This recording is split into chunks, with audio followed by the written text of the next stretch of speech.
Boa tarde, turma. Tudo bem com vocês?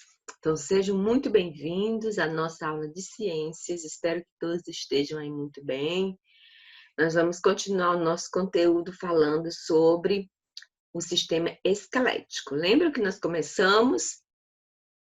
E na semana passada eu deixei para vocês uma atividade da página 252 que fala sobre a resistência e dureza dos ossos. Nessa página, você tem uma atividade prática, né, que ficou de vocês fazerem essa atividade prática.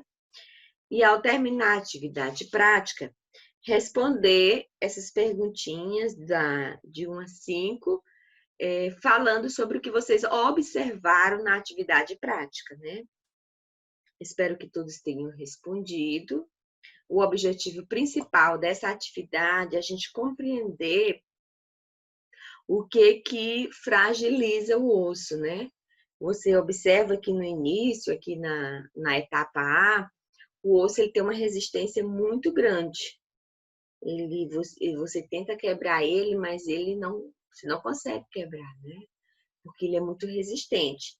Mas a cada etapa, a resistência dele vai diminuindo. Você coloca no vinagre, depois você coloca sobre as chamas. Então, tudo isso vai fazendo com que a dureza desse osso ela diminua. E assim, a resistência dele. Se a dureza dele diminui, então ele vai ter mais facilidade de se quebrar. E é isso que muitas vezes acontece com o osso do nosso corpo. Por falta de substâncias que o fortaleçam, né? E porque muitas vezes nós nos alimentamos de coisas que fragilizam os nossos ossos, nosso osso vai ficando cada dia mais frágil. Existe um problema que atinge muitas pessoas, que é a osteoporose, que é um problema onde o osso ele fica tão enfraquecido que a pessoa quebra o osso até caminhando, o osso da perna. Não precisa nem jogar um futebol ou, né, sofrer um acidente, né? Ele cair, ele acaba quebrando mesmo por coisas bem simples, né? Como caminhar, até mesmo sentar. Por quê? Porque o osso está muito fragilizado. Então, essa prática, essa experiência foi mais para vocês perceberem isso, ok? Espero que todos tenham feito, tenham conseguido fazer. Hoje nós vamos falar um pouco sobre a formação, como o osso é formado, e o seu desenvolvimento, né? O crescimento dos ossos.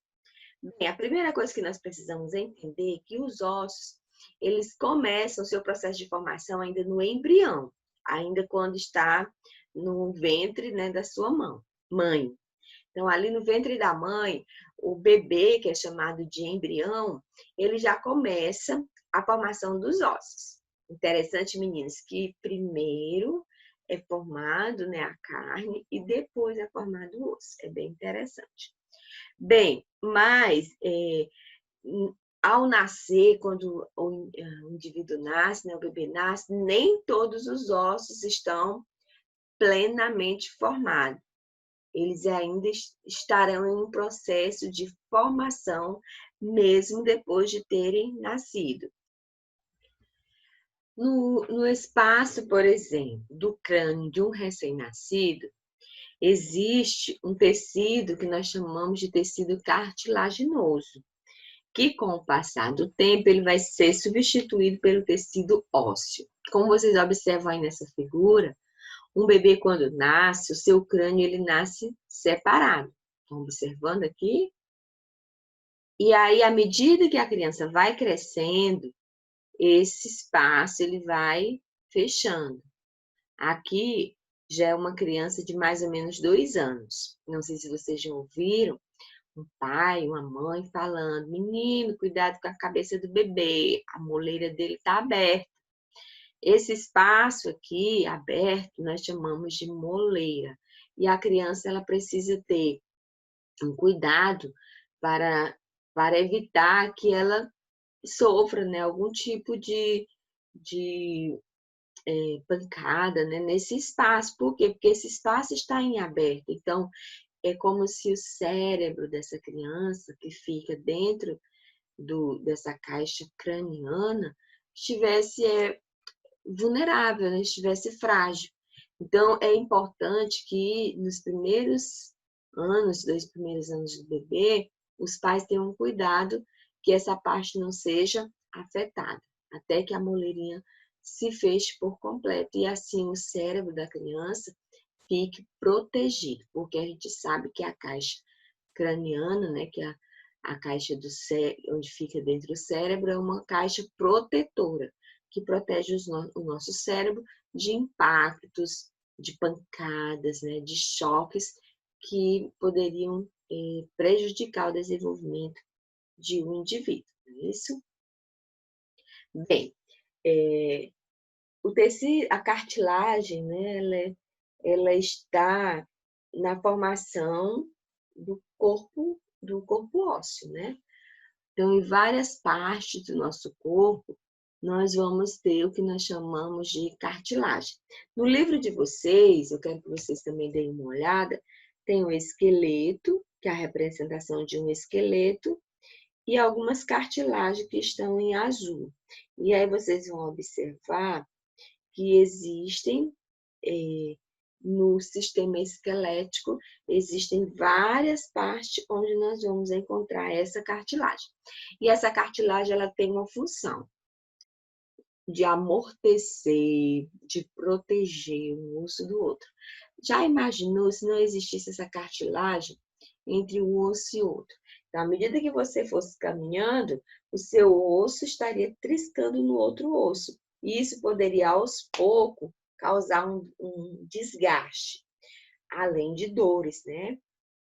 Dores muito fortes, porque o osso estaria sempre triscando um no outro.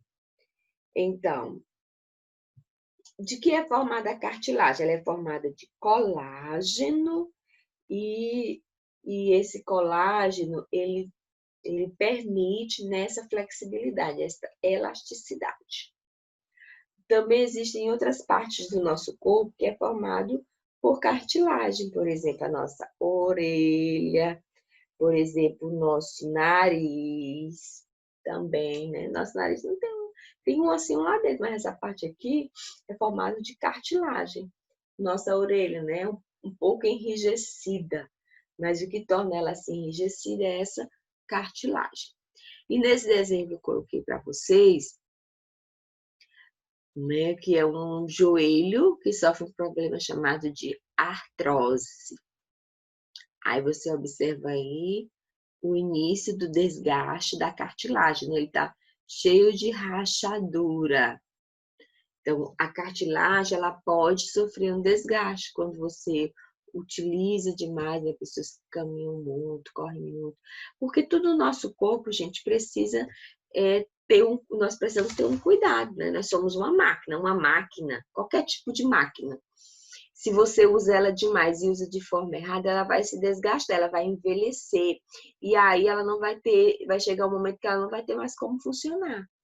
Assim também o nosso corpo é uma máquina que precisa de cuidado, precisa de reparo. Não pode trabalhar 24 horas, porque vai ter uma hora que ela não vai conseguir mais.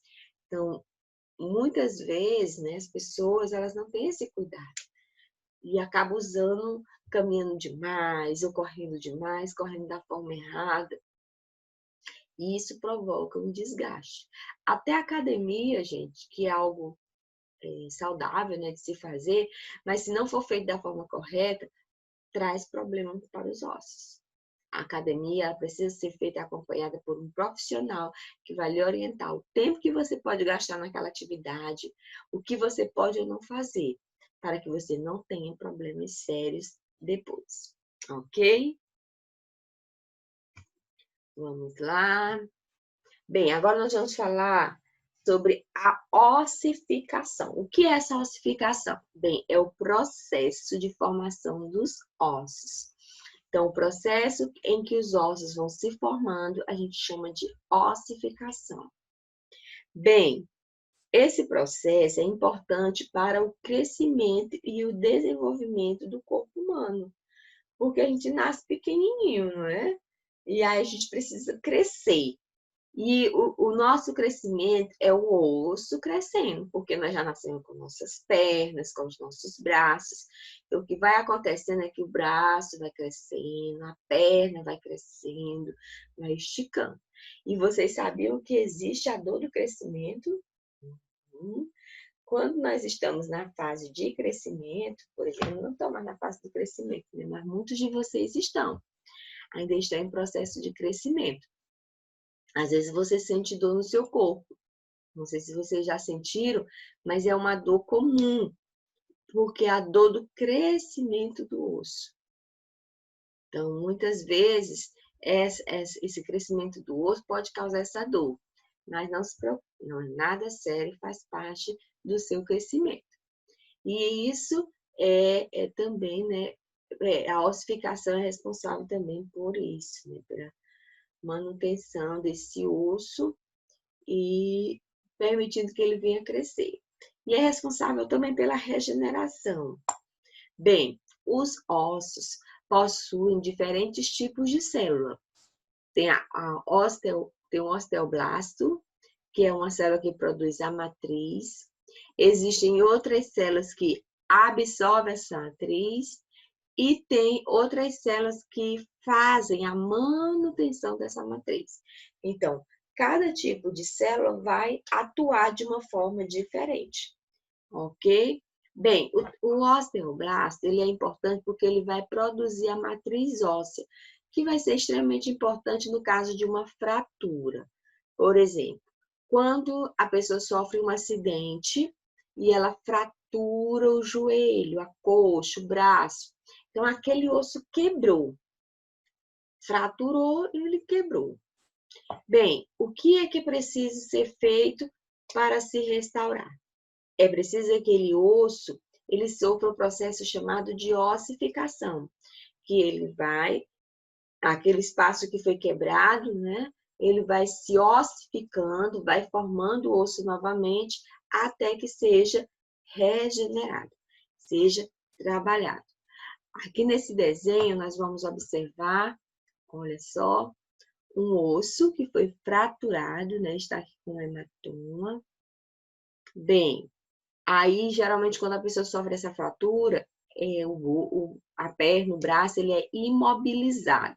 Quer dizer, a pessoa ela fica sem movimentar para que as células possam atuar naquele lugar e restaurando aquele osso.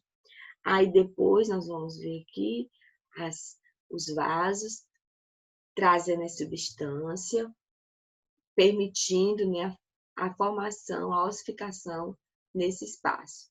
Aí aqui nós vemos já o início, né? E por último, a formação do osso. Aquele espaço novamente foi restaurado e nós tivemos a formação de osso. E aquela perna, aquele braço volta ao normal completamente. Ok? Bem, meninas, agora nós vamos falar sobre a divisão do sistema esquelético.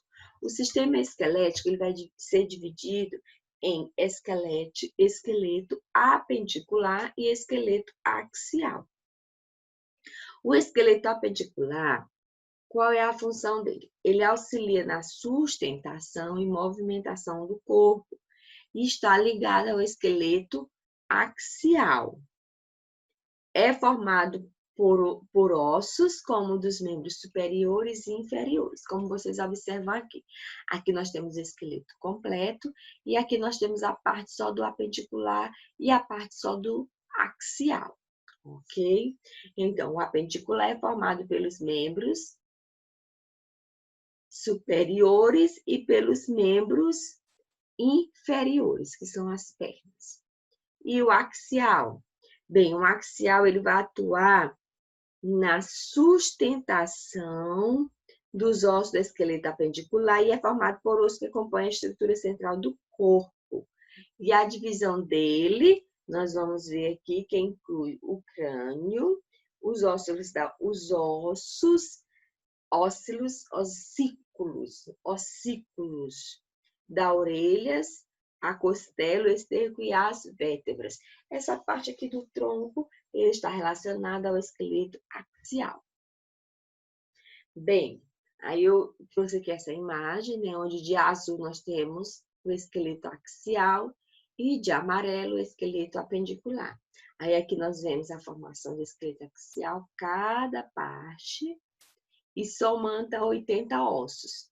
Aqui nós temos o esqueleto apendicular e cada parte, né, somando, dá 126 ossos. Somando os dois, 206 ossos, que é a quantidade de ossos de uma pessoa adulta. Bem, os problemas que a nossa coluna pode ter baseado, né, nas partes referentes à nossa coluna vertebral. Tem essa imagem aí mostrando a coluna vista de forma lateral e a coluna vista de forma dorsal. Então, cada parte da coluna recebe um nome. A parte de cima é a cervical. Abaixo da cervical nós temos a torácica, a lombar e nós temos também o sacro. Vários fatores podem causar desvio nessa coluna, como a má postura, peso excessivo, né? Todos nós temos uma capacidade para sustentarmos uma quantidade específica de peso. Se você pegar além daquilo que o seu organismo tem capacidade, isso vai gerar um problema muito sério.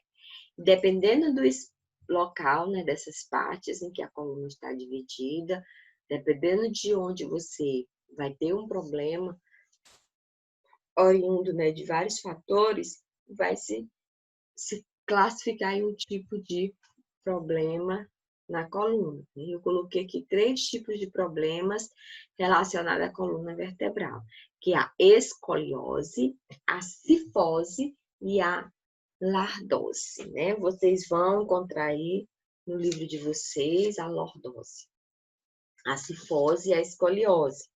Pois eu quero que vocês deem uma olhada em cada uma. A escoliose é o desvio lateral da coluna vertebral que pode ocorrer tanto na curvatura torácica, que é na parte do meio, né, praticamente, quanto na curvatura lombar, que é do lado da torácica. A lordose é o desvio da curvatura lombar, que causa uma depressão nas partes inferiores das costas. E a cifose é o desvio da curvatura torácica, que causa o arredondamento da torácica, do tórax. Ok? Então, muito cuidado, meninos. Por isso que nós precisamos cuidar da nossa coluna, porque esses desvios na coluna causam problemas seríssimos, causam muitas dores. Problema na coluna causa dor em todo o corpo. E aí, algumas posturas corretas, né? Essa parte de cima seria a forma correta de você realizar suas atividades. Tá vendo? Manter a postura do pescoço, cabeça, não ficar encurvado. Ao pegar, suspender algo que está no chão, a gente tem que suspender de forma quase que sentada, né? Na cadeira, sempre apoiando bem a coluna, para não ficar depois, ai, eu não aguento mais de tanto estudar, mas muitas vezes é por posturas erradas, ok? Vamos ter esse cuidado. Então, aí nós encerramos a nossa aula de hoje. Qualquer dúvida que vocês tiverem, coloquem aí no grupo que nós vamos tirar. Então, bons estudos, aproveitem para estudar esse restante de tempo. Dê uma lida aqui no texto que eu acabei de colocar para vocês, a parte do texto que eu acabei de ensinar, para que vocês possam fazer novamente uma revisão do conteúdo. Tchau, meninos, e até a próxima aula.